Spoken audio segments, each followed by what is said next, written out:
Yes.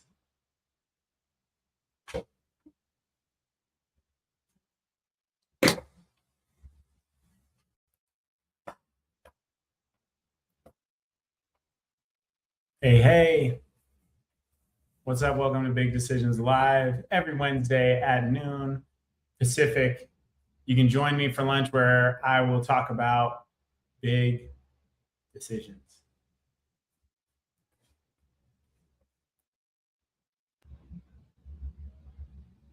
All right. Making sure that we are live everywhere. It looks like we are.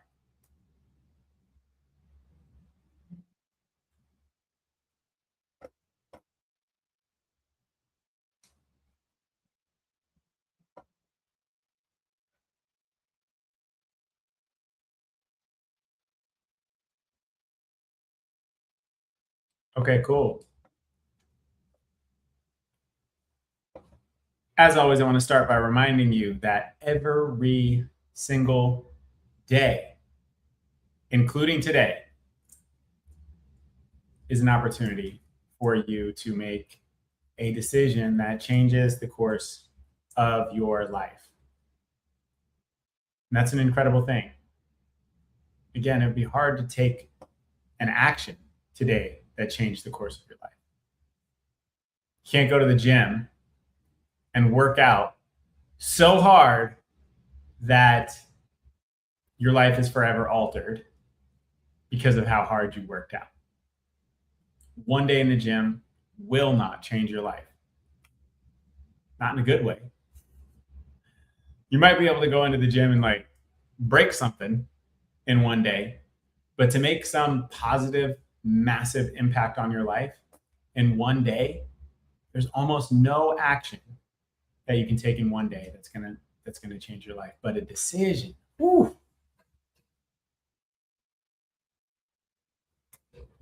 decisions absolutely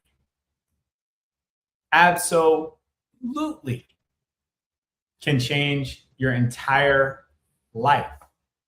Just sitting here.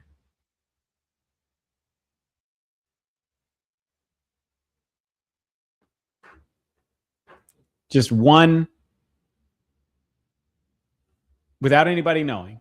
Hopefully I switched over to my mic, my fancy mic, so hopefully you all can hear me on this.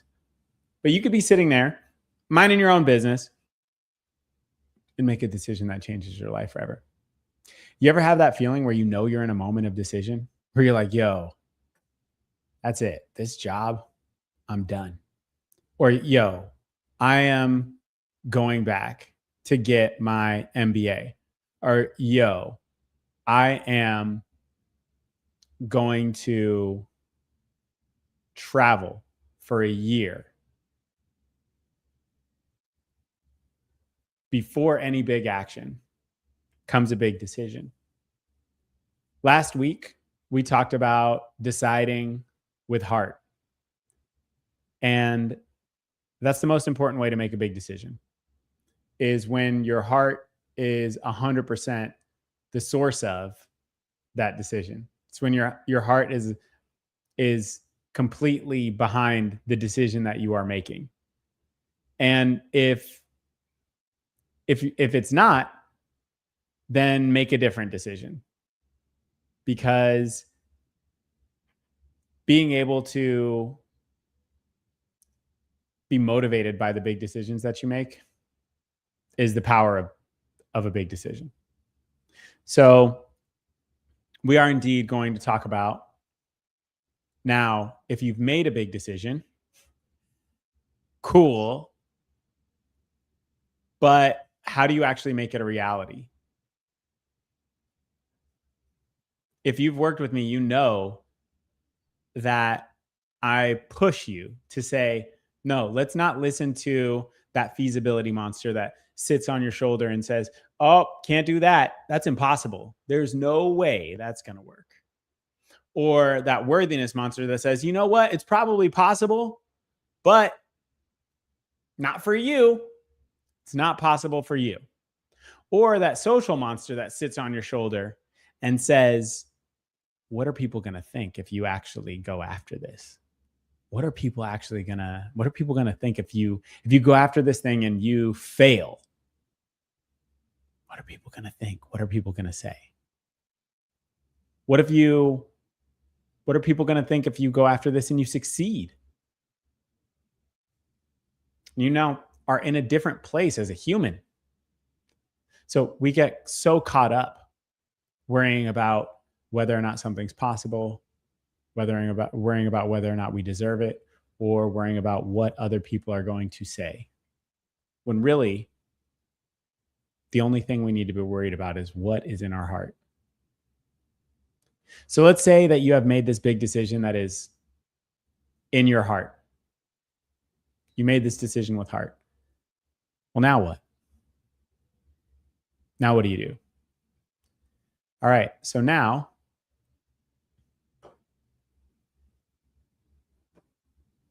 what you do is share your screen.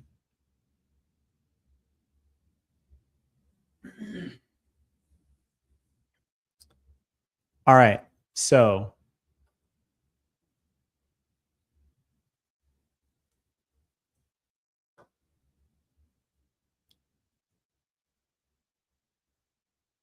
you've made your big decision. You decided with heart. Step 2 of the complete decision protocol, there's only 3 steps. And step 2 is identify the requirements.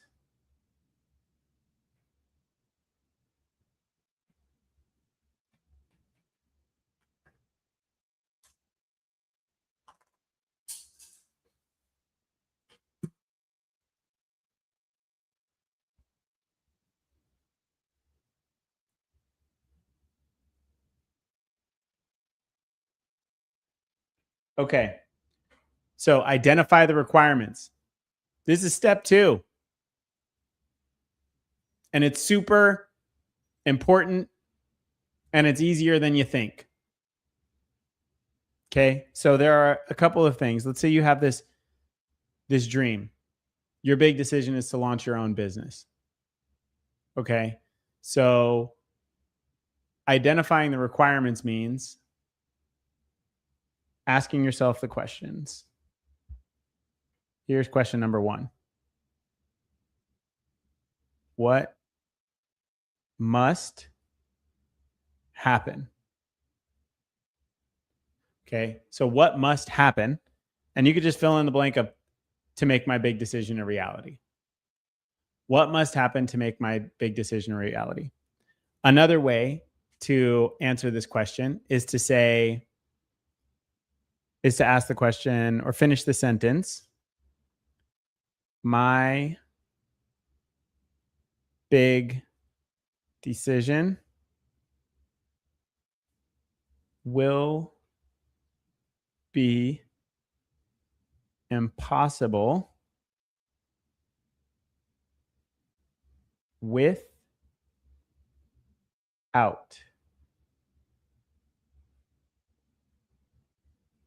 your big decision will be impossible without what? Okay.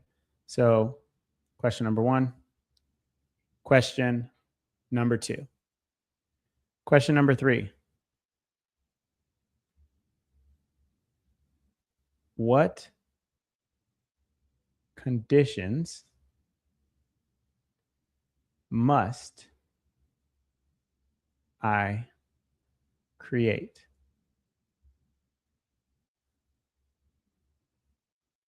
So these are all questions to get you thinking about, okay, how do I make my big decision a reality? What must happen? My big decision will be impossible without these things. Without what things?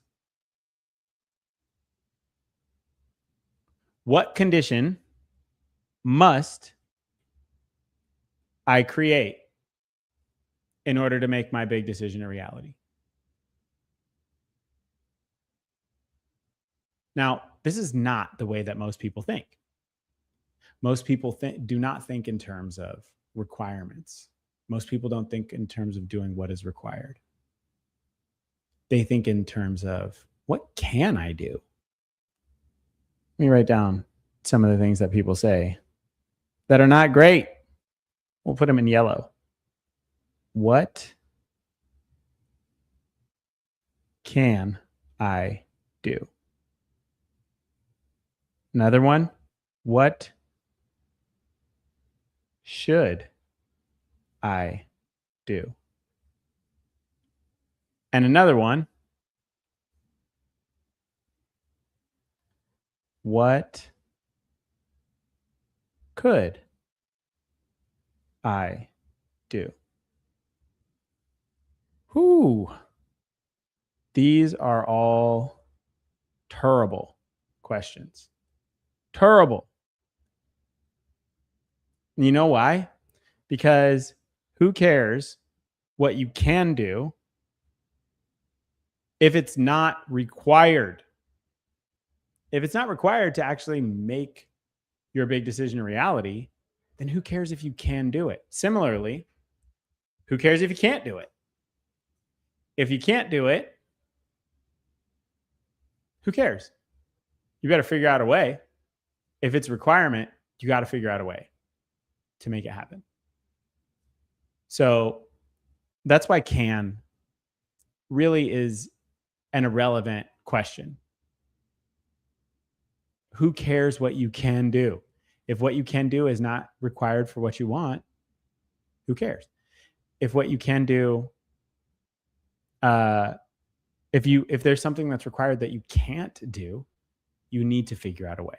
So this is why we don't want to be thinking about can when we're thinking about building a plan. We don't think about can. We think about what's required. Okay, should. What should I do? Should is almost always based on the social monster. It's based on us imagining what other people would do or what other people think we should do. We want to be looking at what absolutely has to happen. What must happen in order to make your big decision a reality. Too many people spend too much of their lives on should. I'm going to say that again. Too many people spend too much of their lives on should. I should because I should have a nice car because the other VP has a nice car. I should go get back to school and get my master's degree because my parents think I should do that. I should have fancy clothes because people are going to judge me if I don't. Should is one of the most costly words in your life. People spend time, money, and energy on should, when the real question is, do you need it? Do you want it? If you can't say yes to either of those, don't do it. If you can't say yes to either the question, do I need to do this or do I want to do this? If you can't answer yes to either of those questions, don't do it.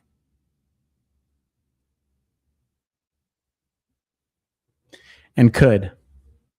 Oh, could. You thought I forgot about you, didn't you? I didn't forget about you, could. So could is a little bit like can, but with conditions. Could means you actually can't even do it right now, but you could if something was different. Who cares? Who cares if you're just like, if you can almost do a thing? We need to be thinking about what must happen.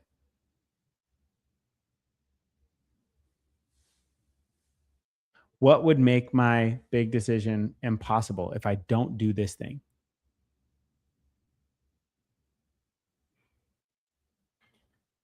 What condition must I create? These are the questions that you want to be asking. These are the questions that you need to ask.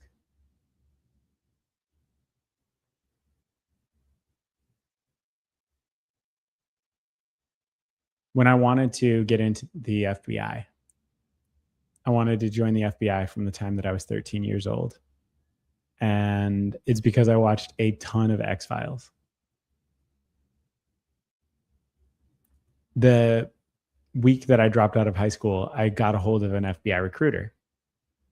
And they told me about all the things that I needed to do in order to get into the FBI. They told me what must happen. And if I had thought, well, I actually can't do any of those things because I just dropped out of high school, I wouldn't have been able to make it into the FBI. So if I had been thinking about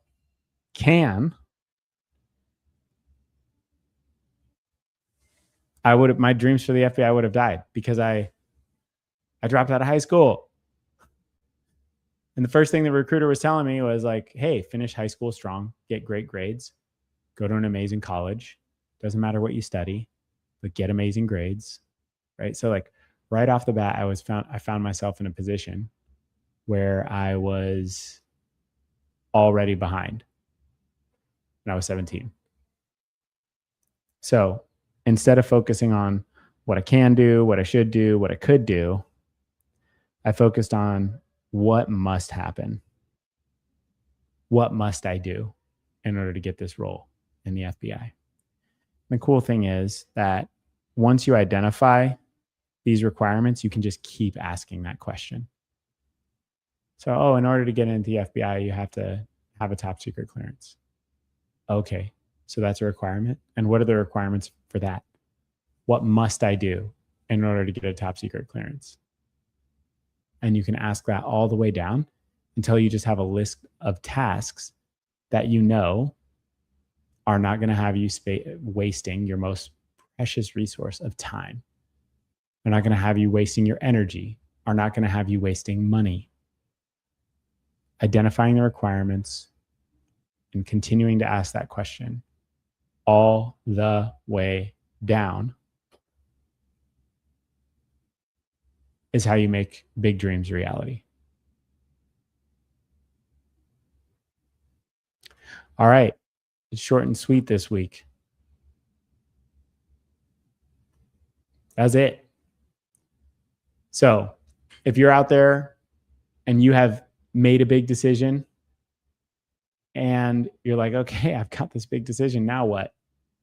Now you know the questions that you need to ask,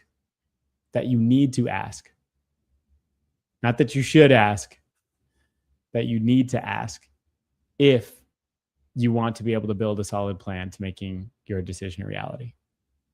Thanks for being here, everybody. We'll see you next week on Big Decisions Live.